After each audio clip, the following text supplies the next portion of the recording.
Welcome back to my YouTube channel government job insiders. और मैं इस वीडियो में बात करने वाली हूँ कि बहुत सारे कैंडिडेट्स का ये क्वेश्चन है कि मैम ओबीसी का हमें सेंट्रल का सर्टिफिकेट नहीं है, स्टेट का सर्टिफिकेट है और एससी एसटी का सर्टिफिकेट नहीं है। तो हमें एक मेल आया है, जैसे कि बहुत सारे कैंडिडेट जिनका सिलेक्शन हुआ है उनको ये मेल आया है, तो उन्हीं में से एक कैंडिडेट से मैंने उनका मेल जो है ये फॉरवर्ड किया है। तो आप यहाँ पर देख सकते हो कि जिनका भी सिलेक्शन हुआ है, ठीक है, एंगेजमेंट के लिए, तो वहाँ पे उनको मेल आया कि congratulation for your provisional selection for the engagement of graduate apprentice 2024-25 के लिए।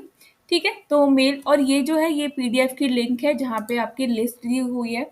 इसका लिंक मैंने कमेंट बॉक्स में पिन भी कर दिया है, तो जो लोगों ने अभी तक, जिन कैंडिडेट्स ने अभी तक लिस्ट को नहीं चेक किया है, तो आप ऑफिशियल वेबसाइट पर जाकर भी चेक कर सकते हैं, नहीं तो कमेंट बॉक्स में मैंने लिंक पिन किया है, आप वहाँ जाकर भी देख सकते हो। सबसे इम्पॉर्टेंट है डॉक्यूमेंट के बारे में बात करना। आपके पास, आपको देखो डॉक्यूमेंट को बहुत अच्छे से पढ़ना है, क्या मांगा है। अगर आप वही डॉक्यूमेंट वेरिफिकेशन में फेल हो जाते हो ना, तो प्रॉब्लम हो सकती है, आपका कैंडिडेचर रिजेक्ट हो सकता है, मतलब आप रिजेक्ट हो सकते हो। ठीक है, और जब आपका डॉक्यूमेंट वेरिफिकेशन होगा तो उससे पहले आपका लैंग्वेज प्रोफिशिएंसी टेस्ट भी होगा। आपने जिस स्टेट से फॉर्म फिल किया है वहाँ की ऑफिशियल लैंग्वेज आपको रीड राइट एंड स्पीक करनी आनी चाहिए, that is very important.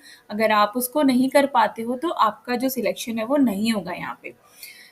Document के बारे में फिर से एक बार यहाँ पे मैं बता देती हूँ। काफ़ी कैंडिडेट्स का ये था कि मैम मेरे पास जो है स्टेट का है, सेंट्रल का नहीं है। तो देखिए यहाँ पे इन्होंने ये मेंशन किया है कि details regarding venue will be share through call letter in due course. सबसे पहले वेन्यू के बारे में बात कर लेती हूँ कि अभी तक आपको वेन्यू के बाद सेंटर्स पता है, बट सेंटर्स में आपको कहाँ जाना है वो पता नहीं है। तो उसका कॉल लेटर आपको कुछ टाइम में ड्यू कोर्स में आपके पास आ जाएगा। यहाँ इन्होंने मेंशन किया हुआ है मेल में, आप चेक कर सकते हो। Details regarding venue will be share through call letter in due course. ठीक है, उसके बाद आती है सबसे इम्पॉर्टेंट बात कि एससी एसटी ओबीसी पीडब्ल्यूबीडी और ईडब्ल्यूएस का सर्टिफिकेट्स हम कैसे बनवाएं। हमारे पास तो स्टेट का है, हमारे पास सेंट्रल का नहीं। तो देखिए यहाँ पे ये नीचे जब आप जाओगे तो यहाँ पे आपको 4 अटैचमेंट्स दिखे हैं। ठीक है, तो आपको जो अपना रेफरेंस लेना है वो इस तरीके से लेना है। ये आपका जो सर्टिफिकेट होना चाहिए रिलेटेड टू योर कास्ट, ठीक है, वो इस तरीके का होना चाहिए that this is to certify that Shri Shrimati and your name, son मतलब आपके पेरेंट का name, son and the daughter, आपका नाम, then son and the daughter of, मतलब आपके पेरेंट का नाम, जिस जगह से आप बिलोंग करते हो, और स्टेट का क्या नाम है, यूनिटरी टेरिटरी है, स्टेट है, belongs to dash caste or tribe which is recognized as a scheduled caste or the scheduled tribe under this। और ठीक है, ये है सेंट्रल का।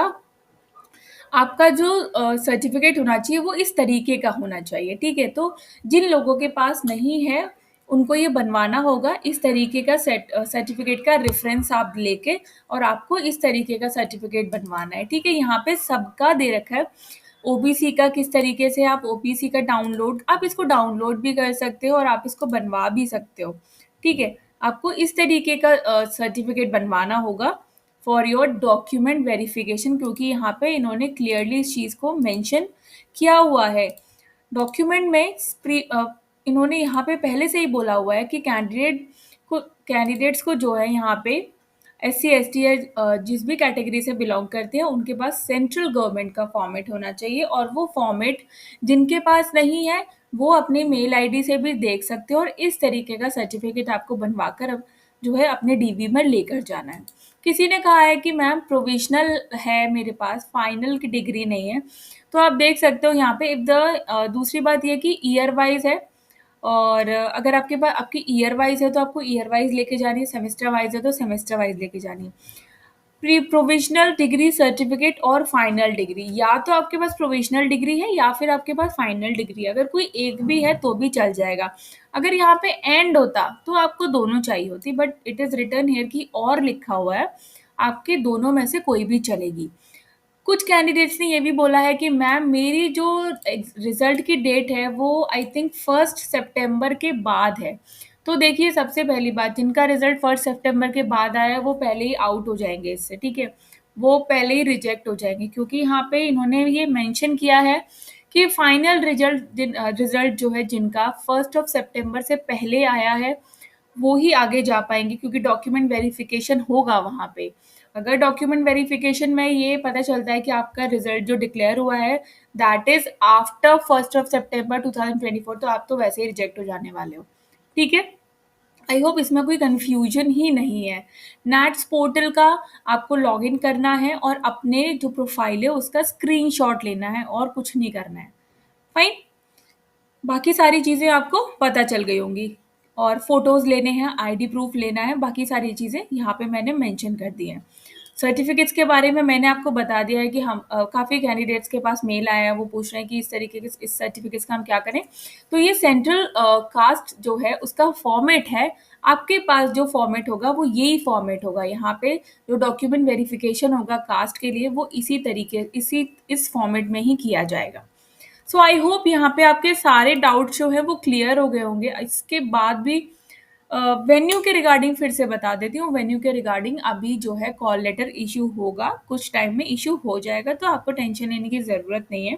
एक बार आप वेबसाइट पर भी चेक कर लिया करो और अपने मेल को भी रेगुलरली चेक करते रहा करो। सो आई होप वीडियो आपके लिए बहुत यूजफुल रही होगी और ऐसी वीडियोस मैं आपके लिए बनाती रहती हूँ। वीडियो अच्छी लगे तो चैनल को like share subscribe and bell icon button को प्रेस करना नहीं भूलिएगा। तब तक के लिए नमस्ते।